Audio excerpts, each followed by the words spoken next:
উচ্চ মাধ্যমিক ক্লাস 12 এর 4th সেমিস্টারের ইতিমধ্যে তোমরা বাংলা পরীক্ষা দিয়ে আসলে। প্রশ্ন খুব সুন্দর হয়েছে। অনেকে খুব ভালো পরীক্ষা দিয়েছো।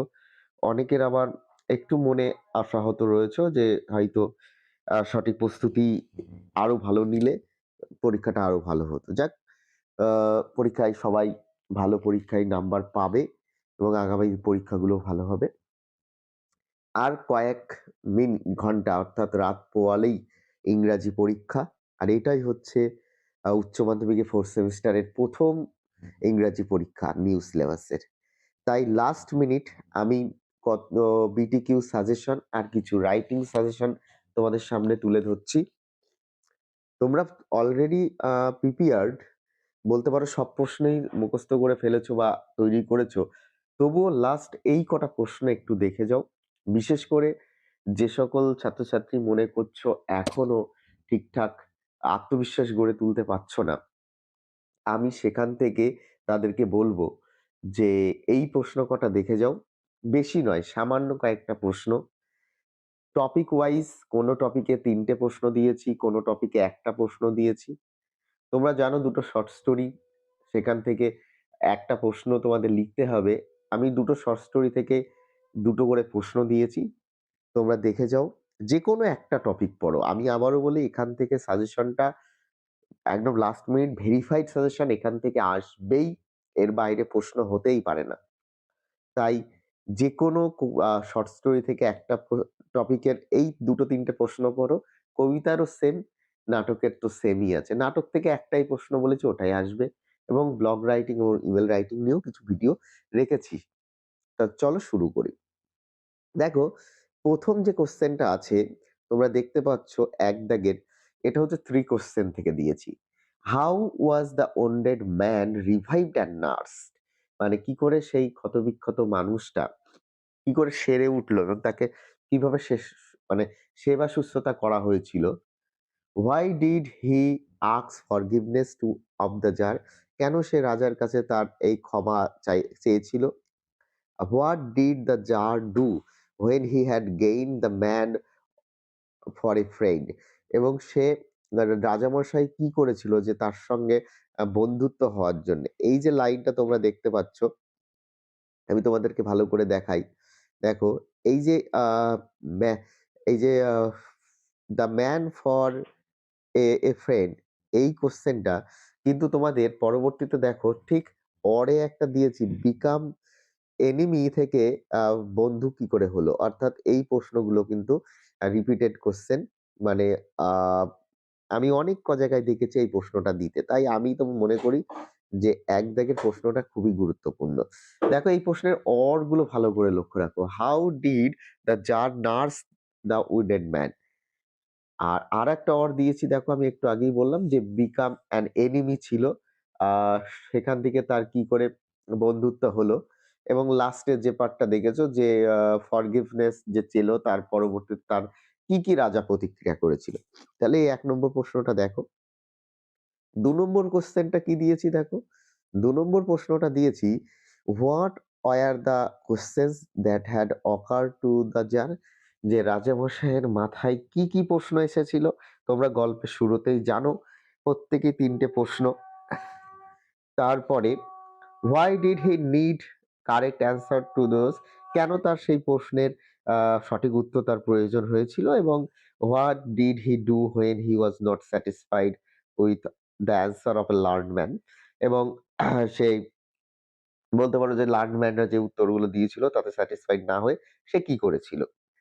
এই অ্যান্সারটাই একটুখানি, এই অ্যান্সারটা যদি পড়ো তাহলে কিন্তু এই অরের যে প্রশ্নটা দিয়েছি, এই অরের প্রশ্নটা একটু সাজিয়ে লেখা যায়।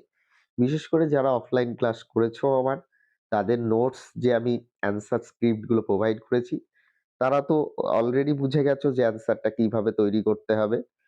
তো দেখো কি বলেছে অরের প্রশ্নটা, ভালো করে লক্ষ্য রাখো। All the answer being different, the jar agreed none of them. এই লাইন তুলে কিন্তু প্রশ্নটা তোমাদের সামনে দিতেই পারে যে what were the question to which the jar got answer different, whom did the jar decided to consult? তার মানে দেখতে পাচ্ছ এই যে পোরশনটা যদি তোমাদের আমি দেখাই যে এই যে মানে যখন স্যাটিসফাইড হলো না আ রাজা, তখন সেই কারেক্ট অ্যান্সার নেয়ার জন্য সে কি করেছিল সেটা কিন্তু এখান থেকে পাবে। তার মানে ২ নম্বর প্রশ্নটা কিন্তু তোমরা দেখো। ৩ নম্বর কোয়েশ্চেন দেখো কি বলেছি। আমি এক্সট্রা ৩ নম্বর আর ৪ নম্বরে ২ টো লাইন লিখেছি। "You have already been answered" বা "হেয়ার কামস সামওয়ান রানিং"। তোমরা এই ২ টো লাইন পারলে একটু এক্সপ্লেনেশন দেখে নিও। আমি আশা করি এই ১ম দুটো থেকেই আসবে। আর যদি আ সময় পাও এই ৩-৪ কোয়েশ্চেনটা একটু দেখে নিও। তার মানে বুঝতে পারলে যে এই ১ম কিন্তু আমি ৪ টে কোয়েশ্চেন 3 কোয়েশ্চেন থেকে দিয়েছি। যদি কেউ মনে করো 3 কোয়েশ্চেন পড়বা তাহলে এই ৪ টে কোয়েশ্চেনই দেখে যাও। আগামীকাল প্রশ্নে তুমি কমন 100% পাচ্ছ। অনেকে যারা বলছো যে আমি ডাউন দ্য র‍্যাবিট হোল পড়েছি স্যার, তারা দেখো ডাউন দ্য র‍্যাবিট হোল থেকে মাত্র ৩ টে প্রশ্ন তোমাদের সামনে তুলে ধরলাম। ১ম ৫ নম্বর কোয়েশ্চেনটা কি আছে যে describe what happens when Alice falls down the rabbit hole. মানে যখন অ্যালাইস র‍্যাবিট হোলের সেই গর্তে পড়ছিল তখন কি ঘটেছিল সেটা তোমরা জানো।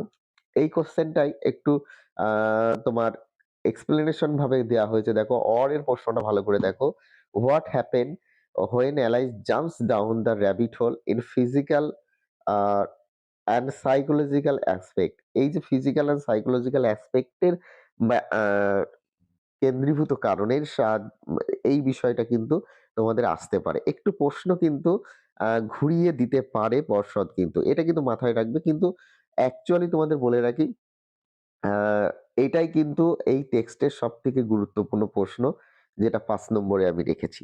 ৬ নম্বর কোয়েশ্চেনটা দেখো, describe Alice's experiences in the hall of locked door as narrated in Down the Rabbit Hole। মানে অ্যালাইস যে ঘরটায় আমরা লিখেছিলাম যে ঘরটার মধ্যে পড়ে গেছিল সেখানে যে দরজাগুলো তোমার হচ্ছে বন্ধ ছিল।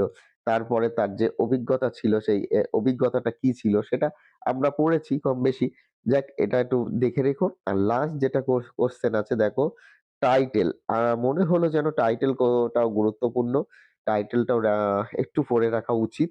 তাই আমি এই কোয়েশ্চেনটা সাজেস্ট করলাম। তাহলে এই গেল ডাউন দ্য র‍্যাবিট হোল থেকে ৩ টে কোয়েশ্চেন। তার মানে বুঝতে পারছো দেখো ৩ কোয়েশ্চেন থেকে ৩ টে কোয়েশ্চেন দিলাম, ডাউন দ্য র‍্যাবিট হোল থেকে ৩ টে দিলাম। তোমরা আ যেকোনো একটা স্টোরি পড়ে একটু দেখে যাও আগামীকাল কোয়েশ্চেন 100% কমেন্ট পাবে। পরীক্ষা দিয়ে এসে ভিডিওর কমেন্টে লিখে।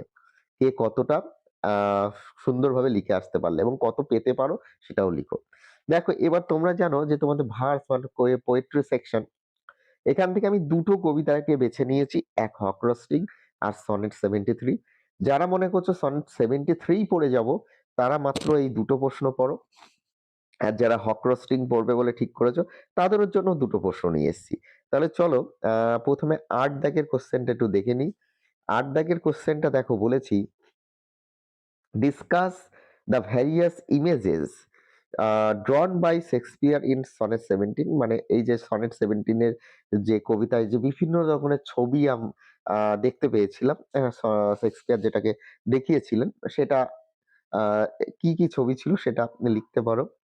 দেখো অর দিয়ে আমি এই প্রশ্নটা অর দিয়ে কিরকম আসতে পারে সেটা লিখেছি। The what was according to the poet will be seen in him by his lover in sonnet 73।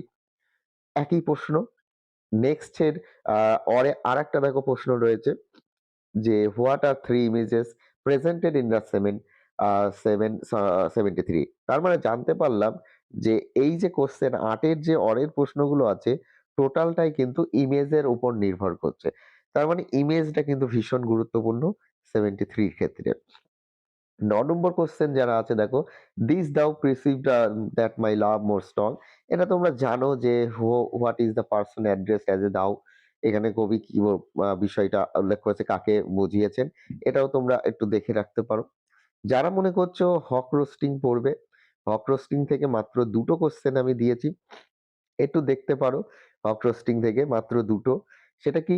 Estimate Haque roasting is a successful dramatic মোনোলগ। আমার ভীষণ আ গুরুত্বপূর্ণ প্রশ্ন মনে হয়েছে ড্রামাটিক মোনোলগটা। এটা দেখতে পারো। আরেকটা এখানকার পার্সনিফাইড কিভাবে হয়েছে, পার্সনিফাইড এর ব্যাপারটা সেটাও কিন্তু তোমরা দেখতে পারো।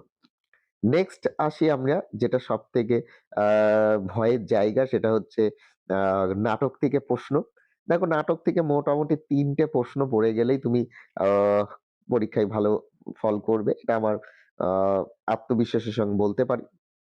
দেখো ১২ নম্বরের কোয়েশ্চেনটা কিন্তু ১২ নম্বর কোয়েশ্চেন থেকে নাটকের শুরু, ড্রামা। দেখো কি বলেছে? "I have seen the fearfulest thing any person have has seen the day."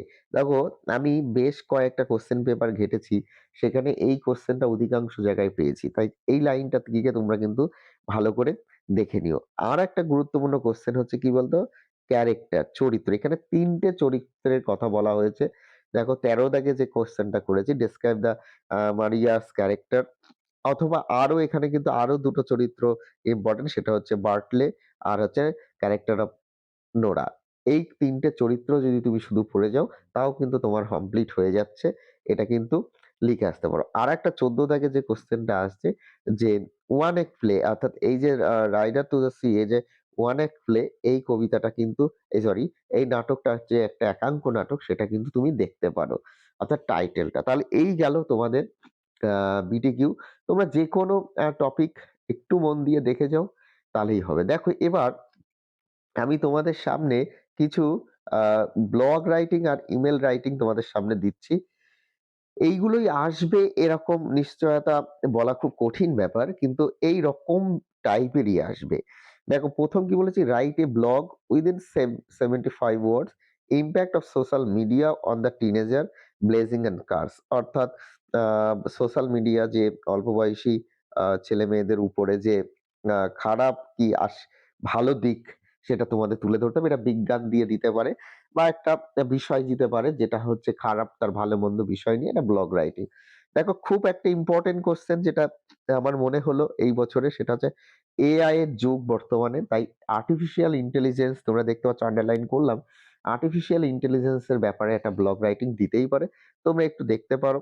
৩ এ দেখো রয়েছে মর্নিং ওয়াক এর যে বেনিফিট, তার উপরে একটা, অর্থাৎ আ এই বিষয়গুলো। এছাড়াও আরেকটা বলে দিই যে আমার এই চ্যানেলে কিভাবে ব্লগ রাইটিং লিখবে, তার একটা ফরম্যাট দেওয়া আছে। শুধু যদি সেই ফরম্যাটটা লিখে আসো তাও হবে।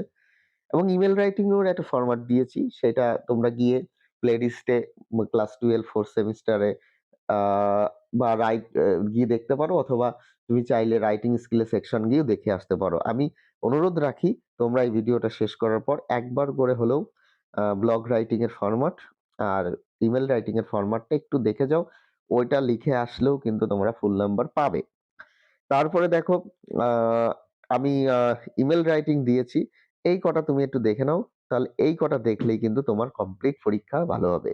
আগামীকাল তুমি খুব সুন্দর পরীক্ষা দেবে। মাথা ঠান্ডা রেখে প্রত্যেকটা প্রশ্ন উত্তর লিখে এসো। আর পরীক্ষা দিয়ে এসে একটু রেস্ট নিয়ে এই ভিডিওর কমেন্টে আ লিখেও তোমার কেমন পরীক্ষাটা হলো।